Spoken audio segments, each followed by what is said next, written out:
So all L'Arche communities around the world, we have an identity statement that says who we are, and thought Alicia and I could just read this here. So you want to be the first one?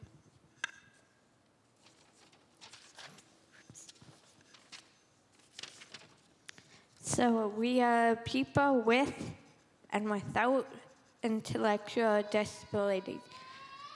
Share life in communities belonging to an international federation. And mutual relationships and trust in God are at the heart of our journey together. There's some pictures there of our prayer night. And our last statement is we celebrate the unique value of each person and recognize our needs of one another. And I might add that's one of the 2 L'Arche communities in the Ukraine. And then just one piece from our mission statement. It says our mission is together to engage in our diverse cultures working together to create a human society. So in the same way, and maybe we'll talk a little bit later about, church as body, like we're together with our different abilities and gifts, we're working together towards the renewal of all things. So, pause there. So when Alicia and I were talking about, today and getting ready, we were talking about foot washing a bit, because foot washing is something we do in L'Arche. Many L'Arche communities will do this often in the week leading up to Easter. You want to talk a bit about foot washing, Alicia? Well, I, for one, am not, I really don't like anybody touching my feet. I can't even touch my own feet. So it's good, but it's also a little bit weird too. I have to trust someone else to touch my feet. No, thanks, Alicia. And someone washes your feet, you wash someone else's feet. And, and it comes from, this is something Jesus did, right? At the Last Supper, and John tells the story. Jesus washes his disciples' feet and says, did something that a servant would have done, and said this is something we're supposed to do for each other. In the way that I'm loving you, you need to love one another. And so we do this in L'Arche, but when, that story is in John 13, but I always feel like I want to include John 12, because if you back it up a little bit, there's this story where Mary, not Mary, Jesus' mother, Mary, one of Jesus' friends, anoints Jesus' feet with perfume and dries his feet with her hair. And it's, people are like, what's going on? This is really weird. And Judas is upset that the perfume is so expensive. And but what I see going on there is that Mary has something to offer. She wants to offer Jesus. And Jesus is showing us how to receive, no, she's got something beautiful she's doing here.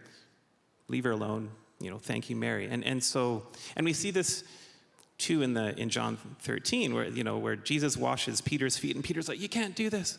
And Jesus says, yeah, I have to, Peter, you gotta let me do this. And then Peter's always saying good things. He's like, well, then wash all of me. But the point there for L'Arche and for church is that, Jesus is saying we have to serve. Jesus, that's super important. But it's equally important to be open to what people have to give to us too. When we talk about mutual relationships in L'Arche, that's what it's about. We're not just here to do things for people, as important as that is. People have gifts. Everyone has gifts that we need to be open to receiving too. And so that's an important thing in L'Arche, and I think it's important in church too, because sometimes we can get fixed on that.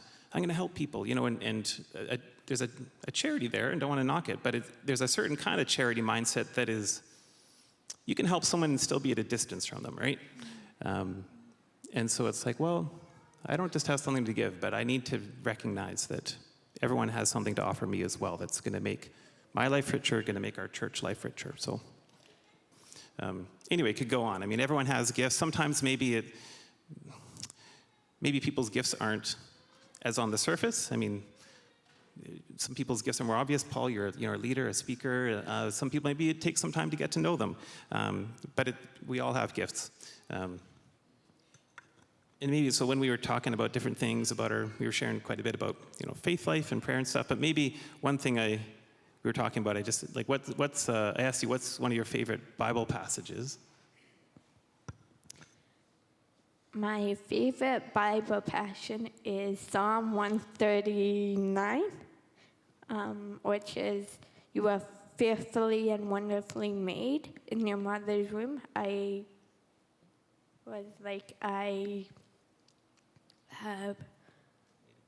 knitted you together, and it just means that, God knew us when we were, even before he knew us, he thought of us, and he had a plan for each and every one of us. Other lessons, your question is just about kind of what, other lessons for the church, sort of, I don't know, sometimes it's helpful to generalize, if we're talking about people with disabilities, or I was thinking in Acts, they're like, there's a problem here, the widows aren't getting fed, we're generalizing about a group, but, usually the best questions to ask, or sometimes a better question to ask, are just about people, like, what does Wyndham need? What does Alicia need? Paul, what do you need to be like a fully contributing member of our body here? So just focus on the particular people in front of you, because everyone's different. Everyone has different needs, different gifts. So that would be one, maybe.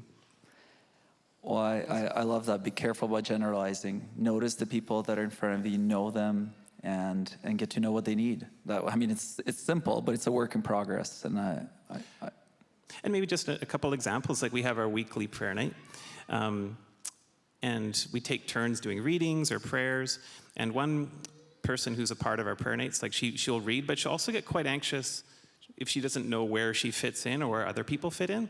So our last prayer night, we got a whiteboard. Someone suggested this. Great idea. We'll put first reading, this person. Second reading, this is where you fit. Prayer. And that was just kind of what she needed, not to be anxious, right?